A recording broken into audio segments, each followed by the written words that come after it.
앞뒤 옆에 계신 분들과 인사 나누실 때에 어쩜 이렇게 이쁘고 잘생기실 수 있으실까요?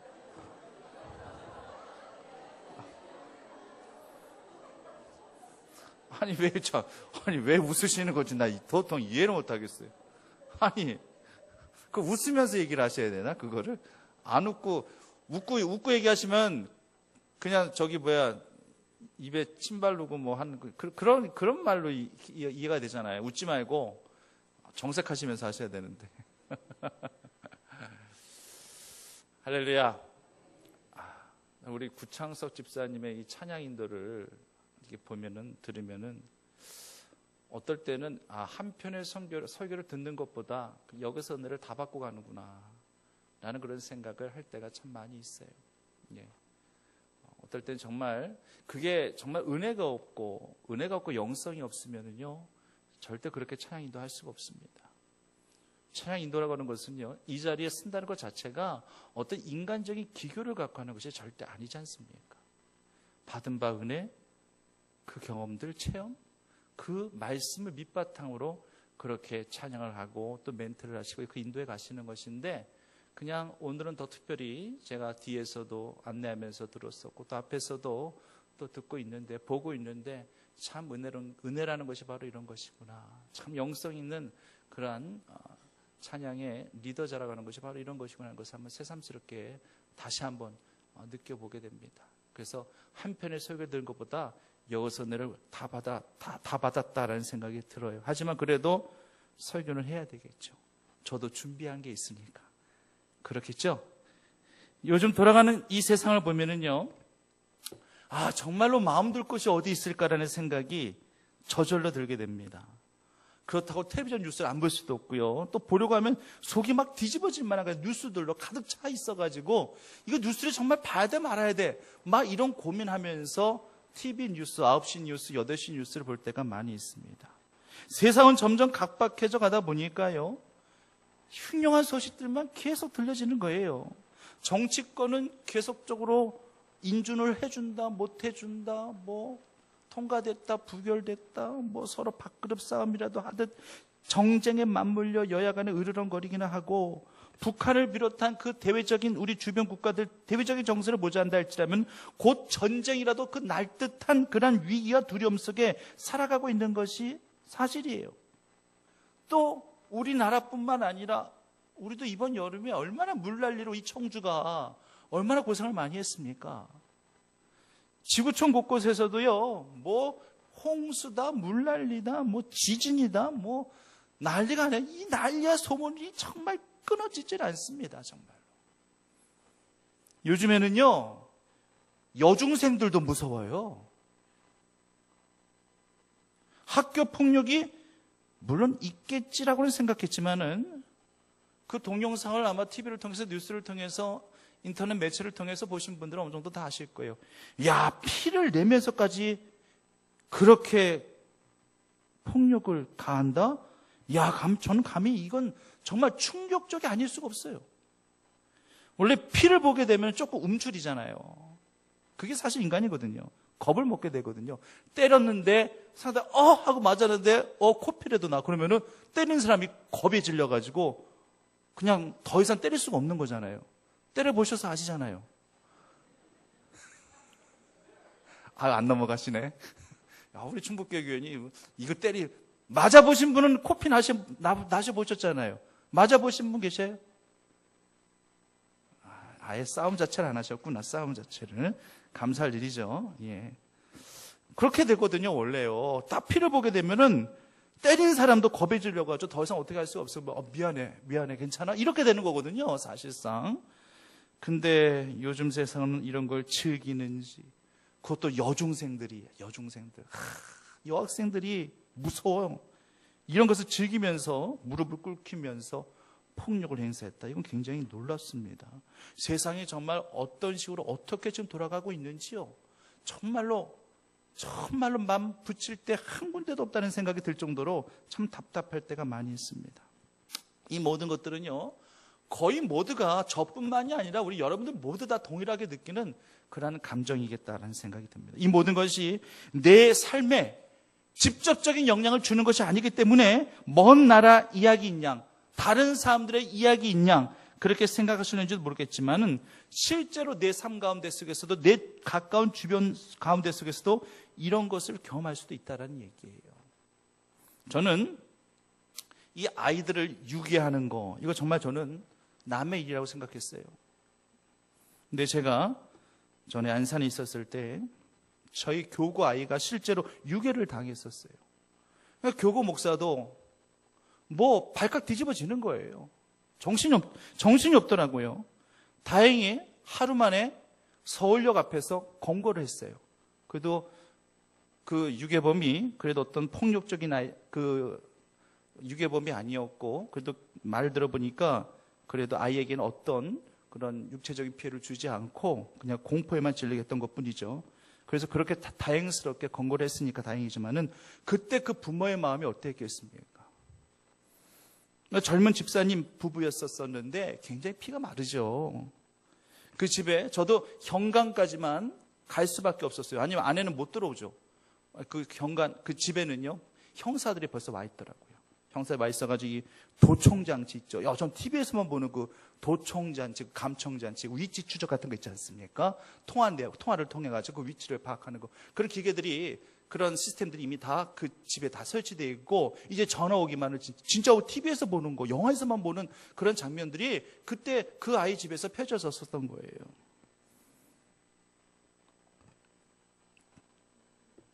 그래서 결국에는 찾게 되었고 그 아이를 그 주의 교회에서 보게 됐는데 그냥 제가 보자마자 저 역시도 울컥하는 마음에 눈물이 글썽글썽 거릴 수밖에 없었습니다. 그 젊은 집사님 하시는 말이 유괴당하는 일이 남의 일 같았는데 알고 보니 내 일이었었다고 하시면서 그렇게 말씀하시는데 정말 하나님의 은혜가 아니면 정말로 이 아이를 어떻게 이렇게 다시 내가 찾을 수 있었겠느냐 고백하시는데 정말로 은혜 아니면 정말 어떻게 설명할 길이 없었어요. 누군가가요 직접 내 목에 칼을 딱 겨누고 나를 노리고 있다고 한번 생각해 보세요. 그럼 공포에 질려서라도 겁에 질려서라도 그 두려움과 불안한 마음 때문에 정말 하루하루가 지옥 같을 거예요 아마. 그렇지 않겠습니까? 지금 본문의 일리야 선지자가 지금 그런 심정이에요. 지금 당대의 최고의 권력을 갖고 있는 그 아합보다 더 큰 그런 권세와 권력을 갖고 있는 그 부인 그 이세벨이라는 그런 이 바알의 이 딸이 지금 아예 대놓고 지금 엘리야의 목에 칼을 겨누고 있어요. 죽이겠다 이겁니다.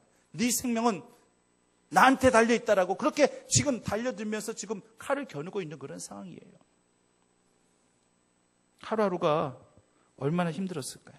두려움에는요 이중성이 있습니다. 두 가지 두려움이 있어요. 첫 번째 하나님에 대한 두려움.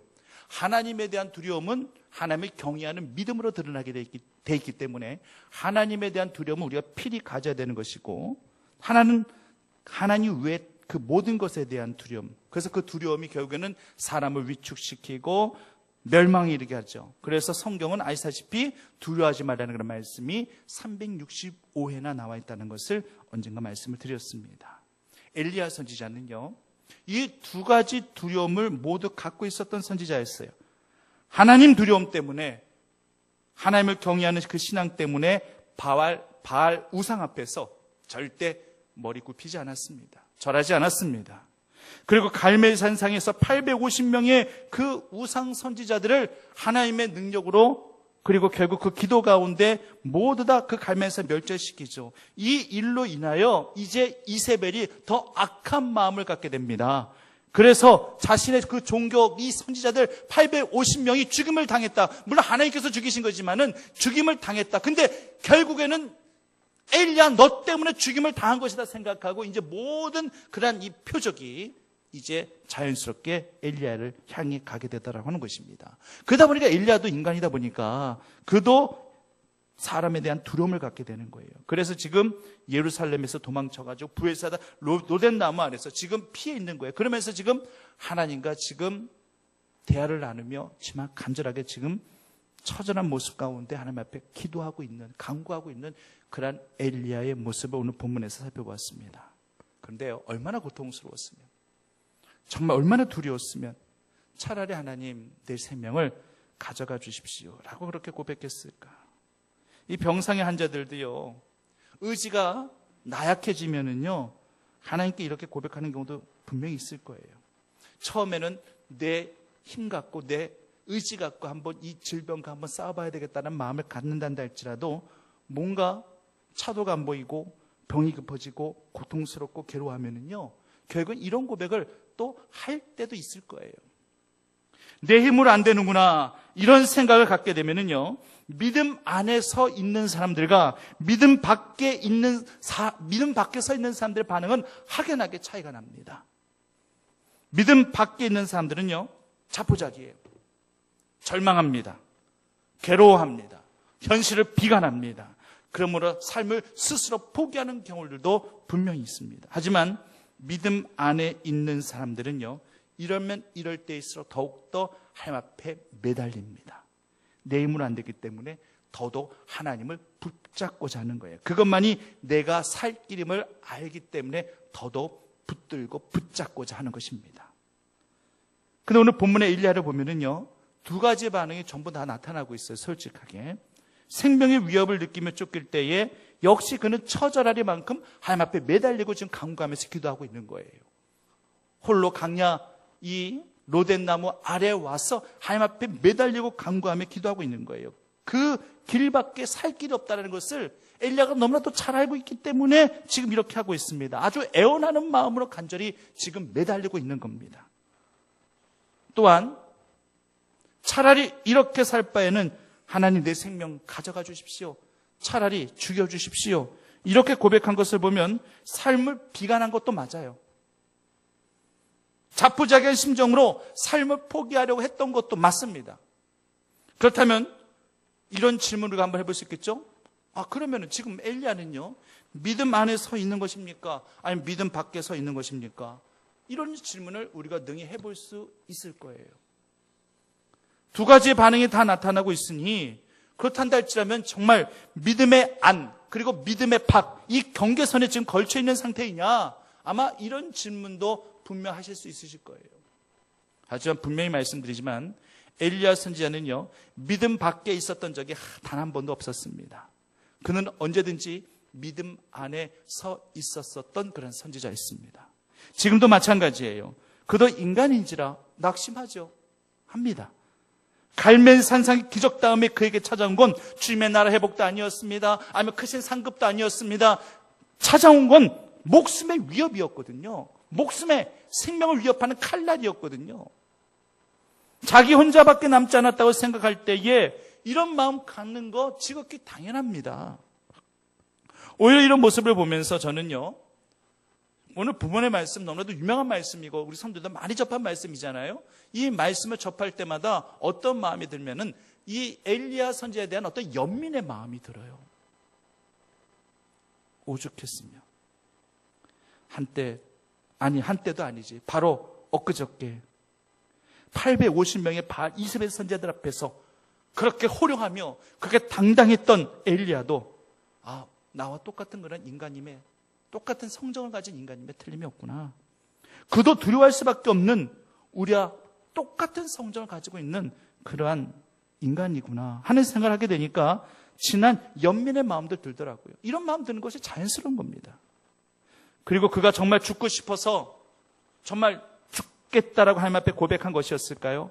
아니에요. 자기 스스로 죽을 수 있는 권세가 없다는 것도 알고 있습니다. 그래서 차라리 하나님께서 목숨을 취하여 주십시오 라고 이렇게 고백하고 있는 겁니다. 이건 한마디로 이런 뜻이에요. 하나님이 제게 사명 주셔서 일을 하게 하신단다 할지라면은 할 수 있게끔 그런 상황과 환경과 여건도 만들어 주셔야 되지 않겠습니까? 제가 생명의 위협까지 받으면서 이렇게 고통당하고 있는데 과연 하나님 이런 상황을 보고 계시는 것입니까?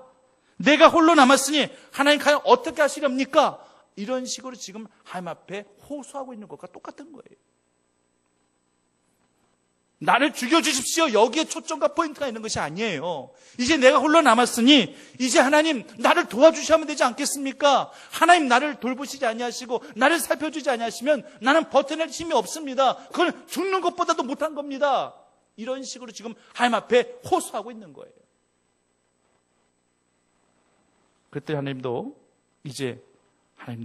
정색하시면서 이제 18절 말씀에 보면은 무슨 소리야? 응? 내가 너를 위해서 바알에게 무릎을 꿇지 않냐? 몇 명인 줄 아세요? 7,000명을 너에게 남겨놓았는데 무슨 소리야? 이제 하나님께서 이 엘리야의 마음을 이제 아신 거예요. 헤아리신 거예요. 너 절대 홀로 아니야. 너 절대 혼자 아니야. 무슨 말이야? 내가 너와 늘 함께 하지만은 그래도 너 같은 선지자, 너랑 똑같이 바알에게 무릎을 꿇지 아니하고 신앙적인 지조와 신앙의 절개를 지켜가고 있는 그런 선지자가 7,000명이나 있는데 너를 위해 내가 다 남겨둔 그런 선지자들인데 너 혼자뿐이라고? 절대 아니야. 나도 너와 영원히 함께 하겠지만 너를 따르는 그런 7,000명의 선지자들이 또 든든히 너를 도와줄 것이라, 동력할 것이라는 것을 믿어야지. 이렇게 하나님께서 지금 말씀하고 계시는 거예요. 그러면서 이제 배고픈 엘리야를 먹이시는데 저는 참 이 장면이 참 인상적이에요. 이 5절 말씀에서 보면은요, 이 천사가 이 엘리야 선지자에게 머리를 이렇게 어루만져 주는 거예요. 이거는요, 어른들이 어린 아이들에게, 자녀들에게 하는 행동이에요. 자식 기특한 거, 아이고 귀엽다, 아유 잘했어, 칭찬하고 격려해주고 또 뭔가 용기를 북돋아 줄 때에 이렇게 하는 거잖아요. 요즘 이 수요 전도대 때에 전도대원 중에서 제일 나이 어린 전도대원이 몇 살인 줄 아세요? 네? 몇 살인 줄 아세요? 9개월 됐어요. 9개월. 우리 김효정 집사님 딸 하윤이가 전도대원으로 참석하고 있어요. 그래서 저희 교회 최연소 전도대원이에요. 최연소 전도대원. 이 역사를 언제 누가 또 어떻게 쓰게 될는지 잘 모르겠지만 아직까지는 그냥 우리 충북교회 역사상 최연소 전도대원 하윤이가 지금 9개월의 그러한 나이로, 9개월이면 아직 우리나라 나이로 두 살이지만은 아직 지금 한 돌도 안 된 거예요. 하윤이는요, 전도지 못 돌려요. 하윤이는요, 아직 그럴 때가 아니에요. 말도 아직 못하는 9개월 된 갓난아기예요. 근데 하윤이는요, 전도 현장에 있는 것 자체가 그냥 은혜가 됩니다. 내가 보니까 은혜가 되더라고요. 다 지나다니시면서 하윤이는 보고 가더라고요. 그 흐뭇한 미소를 짓고 가시더라고요. 그냥 엄마 품에 안겨서 그 자리에 있는 것만으로도 은혜가 되고 또 전도도 될 겁니다. 물론 엄마의 믿음이긴 하지만 전도대회에 엄마 품에 안겨 참석하는 하윤이를 보면 참 귀엽습니다. 엄마가 찬양하면요, 주변 찬양대원들이 찬양을 하면요, 같이 따라합니다. 저는 다시 한번 확인했어요. 갓난 아이의 옹알이도 찬양이 되게 하시더라. 할렐루야. 무슨 내용인지 알아들을 수 없는 옹알이지만 그것도 하나님의 찬양이 되게 하시더라니까요. 감사가 넘쳐나게 하시더라는 얘기죠. 그래서 제가 귀여워서 이렇게 머리를 쓰다듬어 주곤 합니다. 머리를 쓰다듬어 주는 건 이렇게 어른이 어린 아이들을 칭찬할 때, 그리고 위로할 때, 그리고 격려할 때, 아니면 귀여울 때, 뭐 이럴 때 이렇게 머리를 쓰다듬어 주는 거예요. 그런데 지금 본문에 보면은 천사가 엘리야 선지자의 머리를 쓰다듬어 주고 있는데 그것도 한 번도 아니고 2번씩이나 머리를 이렇게 쓰다듬어 주고 있는 것을 보게 됩니다. 자, 성도님들, 오늘 성경 본문에는 안 나와 있지만 이때 천사가 엘리야 선지자의 머리를 쓰다듬어 주면서 만약 한마디를 했단다 했지라면 어떤 말을 했을까요? 한번 말씀들 한번 해보세요. 이건 정답이 없는 거예요. 여러분들이 말씀하시는 것이 다 정답이에요. 그러니까 만약 엘리야 선지자를 향해서 천사가 머리를 쓰다듬으면서 뭐라고 했을까? 야, 믿음이 그것밖에 안 돼? 요거 갖고 죽으려고 그래? 이랬을까요? 요건 정답이 아닐 거예요. 뭐라고 했을까요? 예? 힘내라. 힘내라. 예, 그것도 정답. 또 그냥 다 힘내라예요? 힘내라 해, 힘내라 힘. 그거예요? 예? 그래요. 그게 정답일 거예요. 힘내. 죽기는 왜 죽어? 악착같이 살아야지. 아마 이렇게 얘기하시는 분들도 계실 수 있을 것이고, 또 이런 얘기도 아마 있었을 거예요. 많이 힘들었지? 많이 힘들었지? 이렇게 위로해주는 그런 말씀도 많이 있으실 거고요.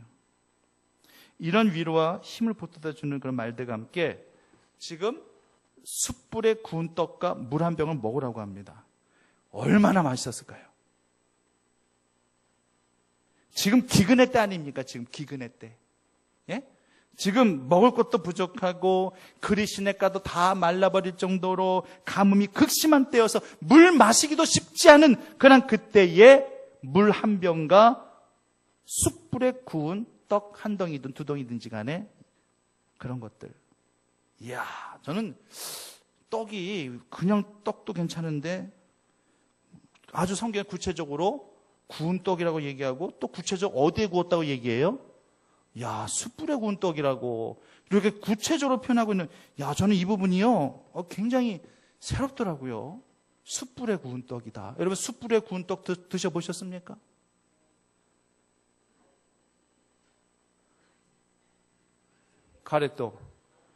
가래떡 숯불에 구워 먹으면 얼마나 맛있는지 아이고, 저는 가래떡을 꿀 찍어 먹는다 그랬어요? 제가 간장 찍어 먹는다 그랬어요? 예? 간장. 이야, 저는요 그때 제가 한번 제가 강구할 때 한번 그렇게 강구하고 났더니만 저기 증평에 사는 저기 주일날 잘 나와요. 2시 예배 때 나오는 우리 미라라는 그런 청년이 있는데, 이 청년이 딱 가기 전에 목사님 저도 간장 찍어 먹어요 이러면서 가더라고요. 괜히 동질감이 느껴지더라고요. 간장 찍어 먹는다니까 괜히 동질감이 느껴지더라고요. 예. 근데 가래떡 그냥 먹지 않고 구워 먹습니다. 구워 먹으면 맛있어요. 인절미가 더 맛있죠. 예. 예, 맞습니다. 예. 예, 숯불이 없다 보니까 저는 그냥 가스불에 구워 먹지만은 아마 숯불에 구워 먹으면 더 맛있을 거예요. 어찌든 간에 숯불에 구운 거 어찌든 다 맛있어요. 요즘 가을철이죠. 이 가을에 먹을 것이 참 많습니다만 집 나간 며느리도 돌아온다라는 생선이 뭘까요? 잘 아십니다. 전어. 이 지금이 바로 이 전어 먹을 철이라고 하더라고요. 근데 이 전어도 숯불에 구울 때가 그 맛이 그렇게 기가 막히다고 하더라고요. 저는 아직 안 먹어봐서 모르겠지만은 모든 생선이나 고기도 마찬가지고 숯불에 구운 건 노릇노릇한 향이 나면서 아주 맛있습니다. 예, 저녁도 안 드시고 오신 분들 참 죄송합니다. 제가 고문을 해가지고. 엘리야 선지자도요, 얼마나 맛있었겠어요. 숯불에 구운 떡 얼마나 맛있었겠어요. 그 숯불에 구운 떡과 그 물 한 병이 그게 뭐라고. 지금 그거 먹고 엘리야 선지자는요 기력을 다 회복해버렸어요. 지금 8절 말씀, 오늘 본문의 8절 말씀 자체로만 본다는 할지라면은 지금 엘리야가 힘을 내고 회복할 수 있었던 건 무슨 힘이라고 얘기하고 있어요? 8절 말씀 한번 보세요. 무슨 힘이라고? 무엇의 힘이라고 나와 있어요? 음식물의 힘이라고만 그렇게 언급이 되어 있죠. 그렇죠? 이 숯불에 구운 떡, 그게 뭐라고? 그 물 한 병, 그게 뭐라고? 그 음식물로 말미암아 그거 먹고 났더니만 없던 힘도 생겼는지 40주 40야를 걸어갈 수 있었다는 얘기입니다. 물론 그 외에도 뭔가를 먹었었겠죠. 어떻게 아무것도 안 먹고 어떻게 40일 어떻게 걸어가 호렙산에 도착할 수 있었겠어요. 하지만 그만큼 기력을 잃어버리고 자포자기하고 있었을 그때에 숯불에 구운 떡, 그 떡 한 덩이와 물 한 병은 정말 우물가의 마중물과 같은 그런 없어서는 안 될 영적 비타민과 같은 것이었다는 얘기예요. 그렇기 때문에 우리가 좋은 음식을 우리가 먹고 섭취하는 것도 굉장히 중요해요. 먹거리 문화 이거 절대 무시 못하잖아요. 그렇다면은 이런 음식만으로 엘리야의 사명이 다 회복될 수 있었던 것이었겠느냐? 절대 그건 아닙니다. 본문에서야 지금 8절 말씀처럼 음식물을 의지해서 하나님의 산 호레베까지 갈 수 있었다라고 언급하고 있지만 본질적인 것은 바로 하나님이 보내신 천사예요. 즉 하나님의 위로하심, 하나님의 만져주심, 하나님의 먹여주심, 이 모든 영적인 은혜가 있었기 때문에 모든 기력을 회복하고 다시 이제 사명의 현장으로 이 엘리야가 나아갈 수 있었던 것이었음을 분명히 아셔야 됩니다. 천사가 엘리야의 이 머리를 딱 쓰다듬어 줄 때에 이미 엘리야는 영적으로 다 회복된 거예요. 하나님이 이 같은 나를 회복시키시기 위해서 지금 천사를 보내주셨구나. 그리고 머리까지 쓰다듬어 주시면서 아까 우리 성도님 말씀하셨던 것처럼 아마 힘내라.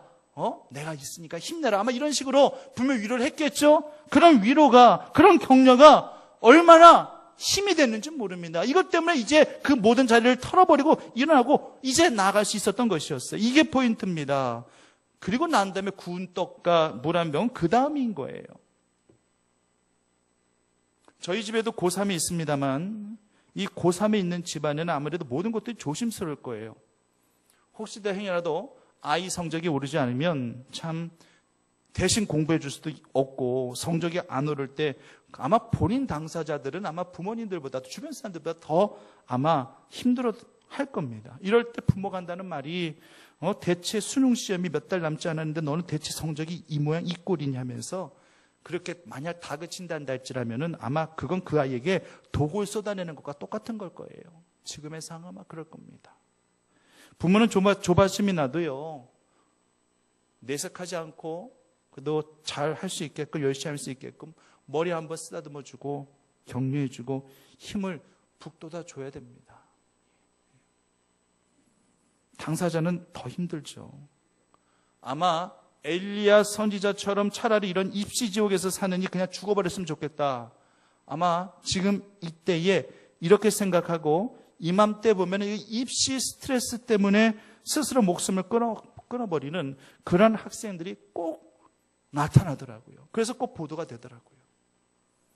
그러므로 한마디의 따뜻한 말과 머리 한번 쓰다듬어 주며 위로와 격려를 아끼지 아니하는 그런 모습들이 아마 그 아이의 기력을 아마 회복하게 분명히 만들게 될 것입니다. 머리가 벗겨진 어떤 목사님이 우스갯소리로 이런 말씀하시더라고요. 내 머리가 왜 이렇게 벗겨진 줄 아냐고. 왜 벗겨졌을까요? 천사들이 하도 와서 내 머리를 쓰다듬고 가가지고 그냥 하도 귀엽다고 내가 봤을 때 하나도 안 귀여운데 근데 하도 귀엽다고 내 머리 하도 쓰다듬고 가가지고 내 머리가 이렇게 벗겨졌다고. 해석도 대단한 아주 은혜로운 해석이에요. 그죠? 이제 우리 교회는 아직 많이 쓰다듬지 않으신 분들이 많은가 봐요. 아직. 사랑하는 성도님, 내 일은 내 계획대로 되어지는 것이 아니라 하나님의 계획대로 움직여짐을 기억하시기를 간절히 바랍니다. 내일 때문에 두려움하지 마세요. 내일의 두려움 때문에 오늘 내가 해야 할 일들을 감당치 못하고 뒤에서 움츠려가는 그런 믿음 없는 모습이 절대 되어서는 안 될 것입니다. 그리고 우리들 가운데 속에서 정말로 힘들고 어려워 정말로 영적으로 많이 공고해 있든지 간에 아니 육신적으로 많이 지쳐 있든지 간에 그런 영혼의 모습들이 보여진다 했지만 먼저 다가가셔서 머리를 쓰다듬어 주지는 못할 망정 정말 손 한번 붙잡아 주시고 또 그렇게 기도도 해주시고 말 한마디라도 따뜻하게 위로해 주시면서 하나님이 능히 함께 하시니까 하나님께서 꼭 회복하게 하실 것이야. 꼭 믿음의 말 한마디 해주시면서 그렇게 사랑으로 다가가신단다 할지라면 정말 그 영혼은요 그 말 한마디 때문에 정말로 큰 힘과 큰 위로를 얻고 또 큰 일을 행할 수도 있을 것입니다. 사람을 죽이는 독소의 말을 하지 마세요. 그런 모든 말들은 다 입에서 제하여 버리세요. 그 사람의 영혼을 죽이는 그 모든 행동들 철저히 십자가 아래에 다 내려놓고 철저히 나를 완전히 한골탈퇴하게끔 완전히 나를 온전히 변화되어지는 그러한 삶으로 진정 거듭난다라고 하는 것은 영적인 거듭남뿐만 아니라 육적인 거듭남과 함께 가는 거예요. 우리가 영적으로 거듭나야 된다 얘기하죠. 물과 성령으로 거듭나야지만 하나님의 나라에 들어갈 수 있다는 말씀을 예수님께서 주셨지 않습니까? 영적으로 거듭난다는 할지라면 육적인 것은 그냥 가만히 내버려두고 그저 영적으로만 거듭난다는 것을 의미하는 줄 아십니까? 절대 아니에요. 영적으로 거듭난다는 것은 육적인 거듭남도 함께 가는 겁니다. 나의 말과 나의 행실과 남을 아프게 하고 남을 힘겹게 하고 남을 시험 들게 하는 그 그 모든 말과 그 모든 행위들을 다 제하여 버리고 그 영혼을 살려줄 수 있는, 기력을 회복시켜줄 수 있는 따뜻한 말과 머리 한번 쓰다듬어 줄 수 있는, 어린 자녀들이든 청년이든지가 머리 한번 쓰다듬어 주면은 그들이 얼마나 큰 위로를 받겠어요. 희상이 어디 있어요? 어디 갔네? 글쎄, 제가 희상이 머리 한번 쓰다듬어 주면은요 좋아해요. 근데 키가 나보다 더 커요. 그래서 쓰다듬어 주려면 이렇게 얼굴 쳐다보면서 쓰다듬어 줘야 돼요. 뭐라, 밸런스가 안 맞지만은 그래도 제가 희상이보다 어른이기 때문에 쓰다듬어 줘요. 아니, 이제 엄마 따라서 옆에 지금 수협에 나와서 좀 어디 갔어? 근데 결정적일 때 없어. 왜? 엄마가 지금 반주한다고. 나오네. 이제 오네. 빨리 와. 자, 타이밍 기가 막히게 맞췄어 지금. 작년에 수능 보고 지금 대학 들어가가지고 지금 이렇게 수예배 때, 물론 이게 엄마가 반주하니까 엄마하고 데이트하는 거 나한테 들켰었지? 어? 그때 언제지? 주일날이었나? 저녁 때였나? 목요일. 벌써 일주일 다 돼간다, 그치? 예, 저는요 여자친구랑 온 줄 알았어요. 물론 조금 이렇게 어둑어둑해져가지고 좀 희미하게 보이긴 했지만, 그래서 세상 여자친구 있구나, 이제 들켰구나, 나한테 이제 걸렸다 했더니만 알고 봤더니만 지 엄마예요. 엄마가 그만큼 젊고 매력이 있는 거죠, 그죠? 근데 그런 말 하지 말라고 하더라고요. 희상이는 절대 그런 말 하지 말라고 그렇게 얘기하는데, 근데 이 아이가 수요 예배 때마다 이렇게 엄마가 반주하면 옆에서 같이 나와서 앞에서 찬양 인도도 하고 같이 예배도 드리는 모습, 그래서 한번 이렇게 쓰다듬어 주면은요 그렇게 좋아해요. 별거 아닌 것 같지만 아마 큰 위로가 될 겁니다. 우리 모두가 그런 위로자가 되어지기를 간절히 원합니다.